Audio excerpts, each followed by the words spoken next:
It's the Catch Cam post-race recap going through the Grant Park 165 at the Chicago Street Course. Third time we've ran this thing, and second time we've seen Shane Van Gisbergen walk away as the victor. SVG winner of the day. Race ends under caution. Doesn't matter. Looked like he had it in the bag regardless as Van Gisbergen takes it home. For SVG, he's now done it twice, taking home a win 2 times in the last 4 races this season alone for Van Gisbergen. First Mexico City, now the Grant Park 165. He's established himself not just as a road course ringer, but the road course ringer up to this point in time. Maybe the best road course ringer of all time based on just simply wins per entry is what it comes down to. Trackhouse elevated him to win at road courses and make the playoffs, which he has done to the absolute best of his ability time and time again. If you have a problem with NASCAR's current playoff situation, that's understandable. Most do. I myself have a bone to pick with it. But right now, you can't blame Trackhouse for taking advantage of the situation and the scenario. With so many road course races on the schedule these days, your beef's with NASCAR. It's not with the 88, because Trackhouse and Van Gisbergen are executing to the best of their ability. And right now, with, let's say, take last year Harrison Burton's win, that was debatable, because you'd say, well, he got 1 win. It was possibly a fluke win. Even if it was cool, doesn't mean he deserves the playoffs. You get 2 wins now, though, in Shane Van Gisbergen's case, and it elevates him above something like that Harrison Burton talking point. Now we have to focus more so on why is that driver in to why does NASCAR allow this to happen if we really have a problem with it, because he's earned it by every metric that is available. 1 win can be seen as fluky, like I said, but 2, really hard to write off too, especially with more road courses to come and potentially more victories, more top 5s on the way for someone like SVG, who's just kind of sat and bided his time and waited for the right moment. His season stats are now 2 wins at Mexico City and Chicago, of course, this year. 2 top 5s. He does have 3 top 10s. His other top 10 was, yes, a road course, Circuit of the Americas, many weeks ago. He also, between Xfinity and Cup, Shane Van Gisbergen has won 4 of 5 starts here in Chicago Street Course. Perfect in 2 Xfinity races, 2 for 3 in Cup. And of course, we know last year looked like he was very well on his way to potentially winning it again. Got involved in an accident with Chase Briscoe in the 14, and it ended his day. So he's finished first twice, and he's finished 40th once. Nothing in between for Shane Van Gisbergen in 3 starts here. You either win it or you get dead last. He takes Ricky Bobby's "you're first. If you're not first, you're last." He takes that to heart when you go to the Chicago Street Course. He's first or he's last, no matter what. The TNT broadcast said that SVG is the second driver in NASCAR history to sweep a weekend by winning the pole and race for both the Cup and Xfinity Series. The last person to do that, and the only other person to do that, was Kyle Busch in 2016 at Indianapolis. So congratulations to him. Dominant performance on a track he's very... To say good at is an understatement. Good is consistently getting top 5s, top 10s at a track. To win time and time again in both cars, I mean, hat off to him. Absolutely epic performance for Shane Van Gisbergen. That also leads us into our pole category of the race recap. He's won the pole, then the race, making his win rate 100% on the season when he does that. He did it at Mexico, pole and a win. Did it at Chicago, pole and a win. So that's pretty good statistically speaking. I mean, as soon as Michael McDowell had issues, throttle issues on the 71, you kind of knew this was his race to lose. So did TNT. That's why they focused on 2nd to 10th. As much as they did in middle of the pack racing, because Van Gisbergen seemed like he was just going to run away with it. And after the McDowell issue, I really would have loved to see what McDowell could have brought to the table there. SVG now has 3 career Cup poles, 2 resulting in victories. His last pole he got 7th on. That was last year at the Charlotte Roval. Got the pole for Colleague, ended up 7th in that race, if I can recall correctly. Let's go away from your race winner, Shane Van Gisbergen, 2 times this year. 3 times in his Cup career already amongst there, with some names that you'd be surprised in terms of Shane Van Gisbergen. Let's go to our fast facts and our top 15. Second place, Ty Gibbs. For Ty, He hasn't finished worse than 14th in 5 races in a row now. Has a top 10 in all 3 starts at the Chicago Street Course for Ty Gibbs. 3rd place, Tyler Reddick. Late charge, 6 scheme, wasn't enough for the victory, but the 45 is going to settle on consecutive top 5 finishes for the first time this season for Mr. Reddick. He's had back-to-back top 10 finishes. He hasn't had back-to-back top 10 finishes at all this year. So to have consecutive top 5 finishes goes a long, long way for Reddick in his pursuit of staying above that cut line. 4th place, Denny Hamlin. He's now finished in the top 5 in 4 of the last 5 races, the only exception being caught in that big one in Atlanta in the King's Hawaiian car. But when he's not involved in an accident, Denny Hamlin is a consistent and perennial top 5 runner, front runner, always there at the tail end. Kyle Busch comes in 5th. Much needed for KFB here. That's only his 2nd top 5 of the season, and the first came all the way back at another road course that was also Circuit of the Americas for Kyle Busch, where he ended up finishing 5th in that one as well. So he ties his season best here at Chicago with another 5th place finish, his 2nd top 5 on the season. He hadn't finished better than 20th in the last 3 races, so going to need a little bit more of that if he has any chance of busting into the playoff scene. 6th place, AJ Allmendinger. For the Dinger, that's the first top 10 since Charlotte 6 races ago, but he also hasn't finished worse than 21st in that stretch. In 7 races, he's been in the top 26 of those 7 times. Pretty consistent. Consistency can very much pay off for Colleague when it comes to getting past that bubble spot for the 16 and AJ Allmendinger. Up next, speaking of consistency, 7th place, Ryan Preece. Per NASCAR Insights, Preece has the most top 10s of any driver in the last 9 races with 6 now. That's pretty good. He's finished in the top 15 in 5 straight races, 1, 2, 3, 4, 5, count them, and 7 of the last 8. Speaking of consistency, Preece is also your guy in regards to that. Another one of those bubble drivers like Allmendinger.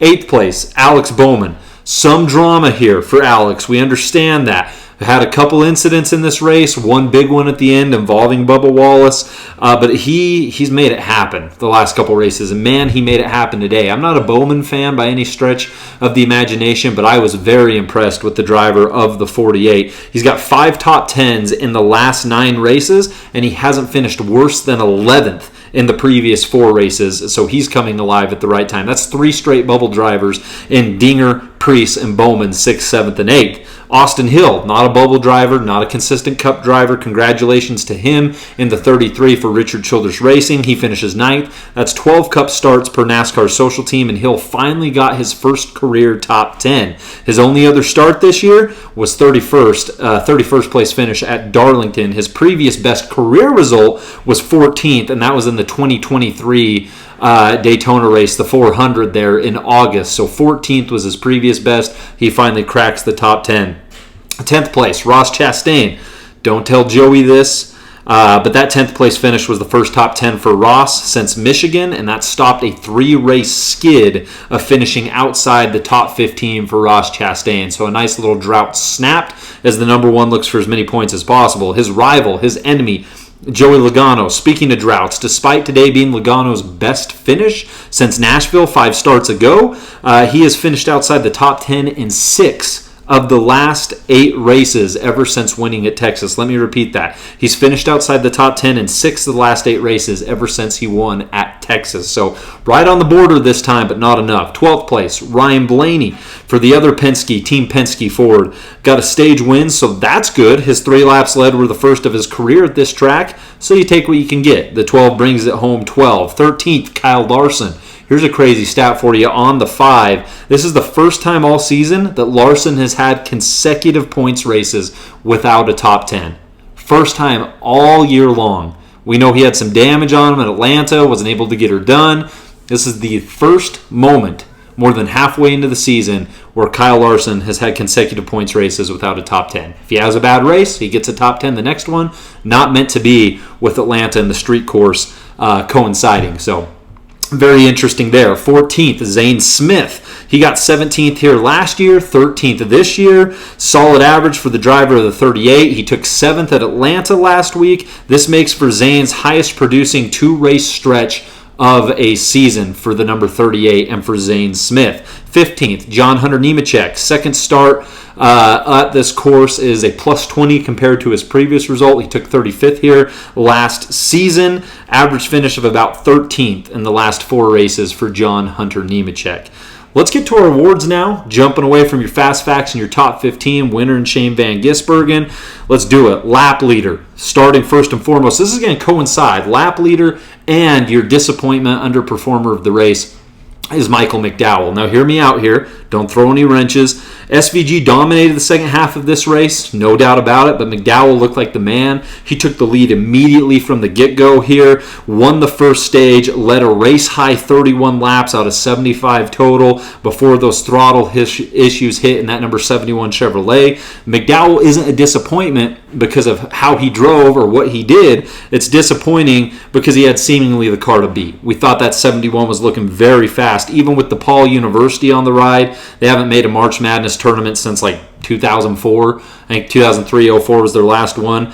McDowell still looked like a winner in that 71 car, and it's a shame that it had to come in the way in which it did with those throttle issues, as he finishes 22 laps down, was sidelined multiple times. Per NASCAR and Jonathan Field on X.com, one time in the last 23 road course races has the Stage 1 winner went on to win the race, and that man was McDowell in 2003 at the Indianapolis road course in the 34 front row Ford at the time. Was not meant to be a second time. Let's move on now from your top team, or let's move on now from your lap leader / disappointment to your top team of the race. It's going to be Trackhouse here. Obviously seems like an easy answer because they got the win, but this was a tough one to choose because no team truly dominated. 7 unique teams finished inside the top 10 here. Your double dippers were teams like RCR, who saw Busch finish 5th and Austin Hill finish 9th. Joe Gibbs Racing saw Ty Gibbs finish 2nd, Denny Hamlin finish 4th. But the winner of the race helps all causes here. So Trackhouse gets the victory not only with the win, but another top 10 in Ross Chastain, just oh so barely in that number 1. Joe Gibbs Racing makes a very, very worthy cause, but I'm going with the winner and another top 10 car in a race that saw 7 different teams inside the top 10. That leads us to our manufacturer of the race. The manufacturer of the race is Chevrolet in this one. Toyota put up a good fight, strong case. They held 2nd, 3rd, and 4th respectively in this race, but overall Chevy not only won the whole thing, but also accounted for, let's see, count them up, for almost half of the top 15. 7 of the top 15 were Chevrolets, and then 10 of the top 20 were Chevrolets. That's 50% of the top 20. Simple mathematics lead me to say, and the winner leads me to say that Chevrolet is your manufacturer of the race. Ford's best finish, by the way, was Ryan Preece in that 7th place position. Rookie of the race, it's not Riley Herbst. I mean, we'll just say that. Pretty self-explanatory. We already ran through Shane Van Gisbergen and his accomplishments throughout. I don't know what else really to say here. Riley Herbst was 17th in this contest as the second Sunoco rookie contender. You did have guys like Will Brown or Catherine Legge or names you could look to who are a little more on the inexperienced side, but not quite rookie of the year contenders. So thus SVG's your easy winner there. Riser of the race, the guy who moved up the most spots. Pretty easy to find. This is Denny Hamlin. He started last due to an engine swap in that number 11 Progressive Toyota. He finished 4th. I'm no mathematician, but that tells me that's a plus 36 in favor of Denny. That's easily your riser of the day. Some honorable mentions. Austin Hill was a plus 21 in that 33. And you also had Chase Elliott, who was a plus 23. He finished 16th. Was really not in the fray for much of the race at all, but still made his way up through the field as well. Free falling time. Which driver fell back? If you just want to get technical, numerically speaking, guys like McDowell was a minus 30. Hocevar was a minus 32. Austin Dillon dropped a minus 26. Stuff like that. But if you don't take those cars who were involved in Hocevar's pileup or had throttle issues, if you take cars who are simply just running on the lead lap, then you're going to be looking at like Chase Briscoe, who I know had issues, but still finished on the lead lap. Briscoe finished 18 spots down from his starting point, where he started 5th. And then Chris Buescher finished 10 spots away from his starting point, where he started 8th and finished 18th. So by default, Chase Briscoe does end up winning your free follower award if I just take cars on the lead lap. Overperformer, your surprise of the race, Austin Hill.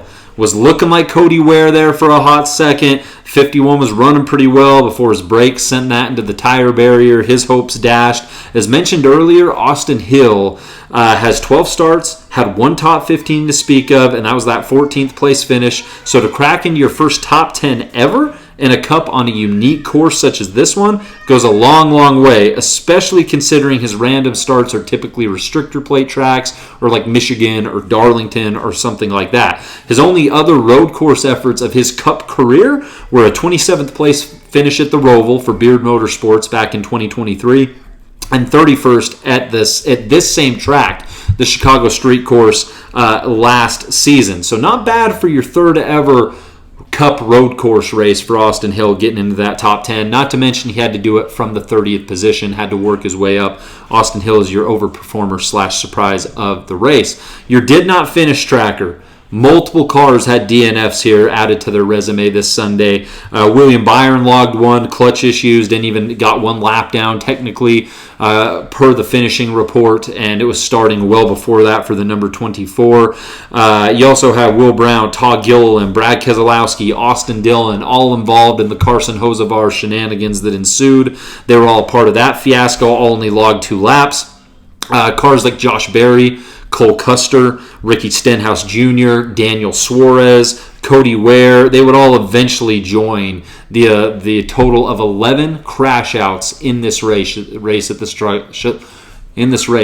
the Chicago Street Course. There we go. That's what I'm looking for. So 11 total DNFs. On the season, what was a battle between Ryan Blaney and Bubba Wallace is now a 4-way tie as Blaney and Wallace both finished barely. Wallace and Bowman, had their little mix-up, and Wallace was that close, finished 5 laps down, but still was able to finish the race. They were your leaders, Blaney and Bubba Wallace.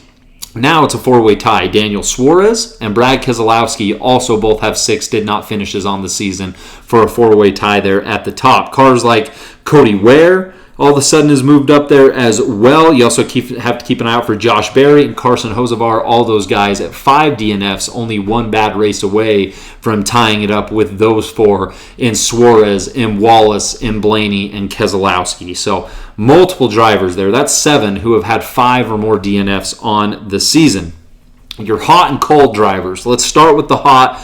Alex Bowman, as a driver on the bubble, you have to be great almost every single week. Alex Bowman has been.